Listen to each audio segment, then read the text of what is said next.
할렐루야. 2025년 2월 18일 화요일 아침입니다. 지난 밤도 잘 주무셨나요? 어제 오늘 계속되는 추위, 여러분들 모두가 안전하시고 따뜻한 겨울 하루 종일 될 수 있기를 함께 기도합니다. 오늘 말씀 성도들을 찾아가는 말씀 하루에 한 장, 새벽 말씀은 창세기 27장입니다. 거짓은 빠르다. 그러나 빠른 길과 바른 길, 그 사이에서 우리는 어떤 선택을 해야 할까요? 조선 역사에도 야곱처럼 남의 신분으로 살았던 불행한 사람이 있습니다. 그는 바로 세조, 즉 수양대군이죠. 세조는 세종대왕의 둘째 아들로 태어나 무예에도 능하고 병법을 잘 알았죠. 하지만 왕이 되고 싶은 욕망을 떨칠 수가 없었습니다. 형인 문종이 일찍 세상을 떠나고 어린 조카 단종이 왕에 오르자 수양대군은 권력을 차지하기 위해 계유정난을 일으킵니다. 충신 김종서를 제거하고 결국 왕이 올라요. 세조는 나라를 다스리는 데 있어서 여러 업적들을 많이 남겼지만 역사는 그를 왕권을 빼앗은 인물로 기억하고 있습니다.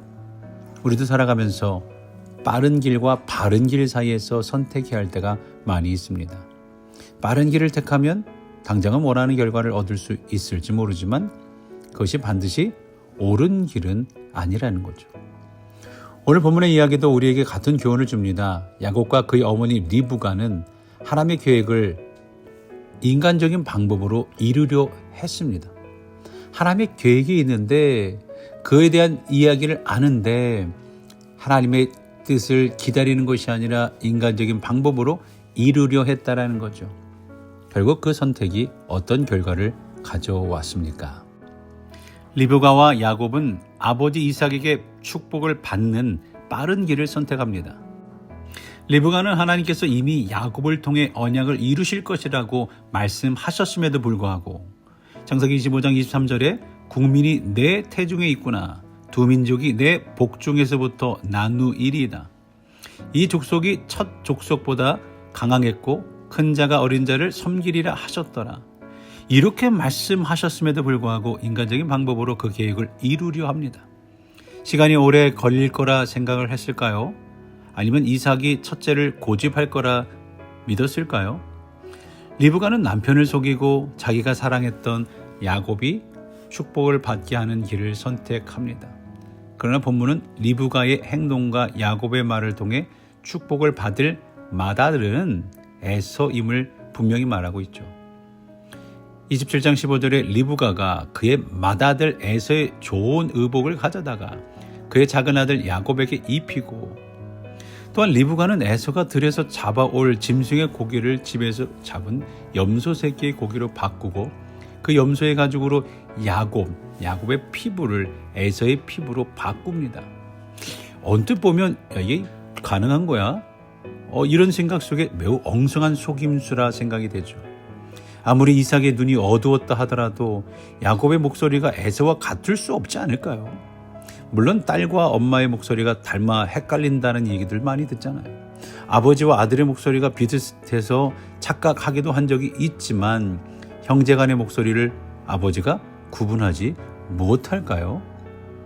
그러면 의심을 했어야 했을 텐데, 그래서 그런지 이삭은 야곱에게 가까이 오라고, 내가 과연 내 아들 에서인지 아닌지 내가 너를 만져보려 하노라 라고 합니다.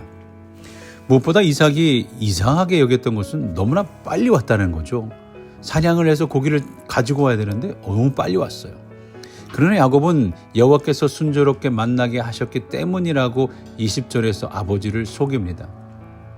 아쉽게도 이삭은 이런 어설픈 속임수조차 분간하지 못할 만큼 영적으로 둔감해진 상태였다라는 거죠. 영적으로 민감하지 못하면 자신의 판단력을 의지할 수밖에 없고, 그러면 잘못된 판단을 하게 될 수 있습니다.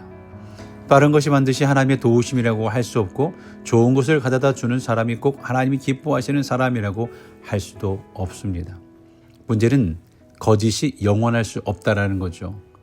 또한 거짓을 통해 얻은 축복은 결국 평안과 기쁨을 가져오지 않습니다. 야곱은 축복을 받았지만 그 후 그의 형의 분노를 피해 도망쳐야 했고 오랜 세월을 고난 속에서 보내야 했습니다. 빠른 길이 꼭 꼭 하나님의 길이 아닙니다. 때로는 기다리는 것이, 때로는 정직한 방법을 선택하는 것이 하나님의 온전한 뜻을 이루는 길임을 우리는 이 본문을 통해 배워야 합니다. 이런 성급한 결정은 죽음이 임박했기 때문이라 생각했기 때문입니다.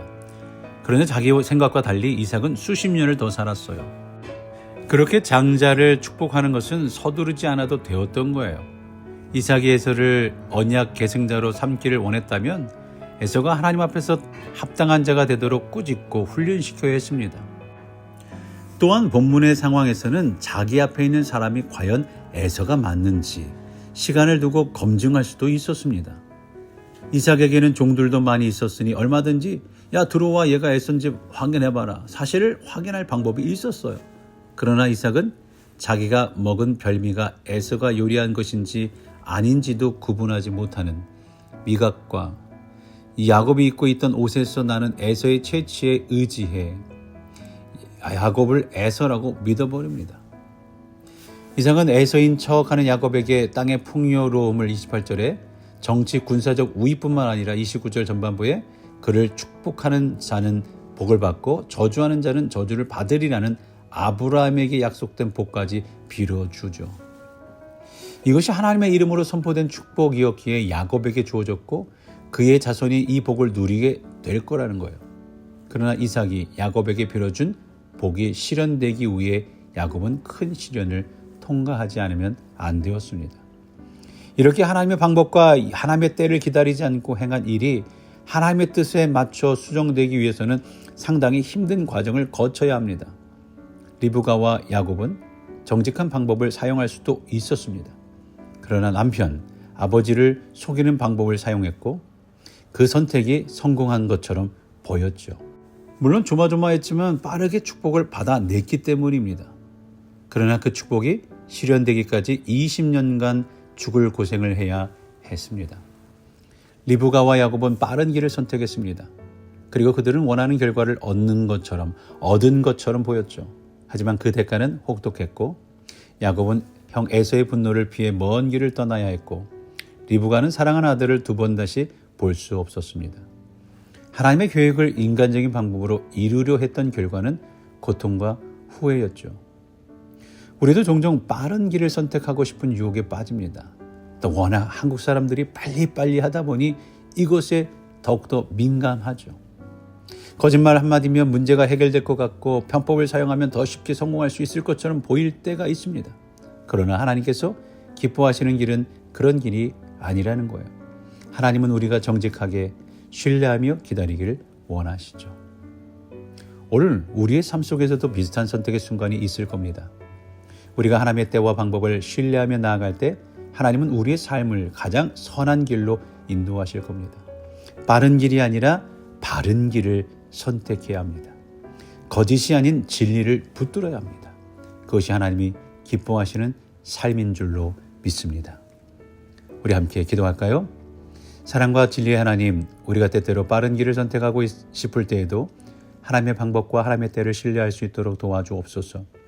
정직함이 때로는 손해처럼 보일지라도 그것이 결국 하나님의 축복의 통로임을 깨닫게 하여 주옵소서.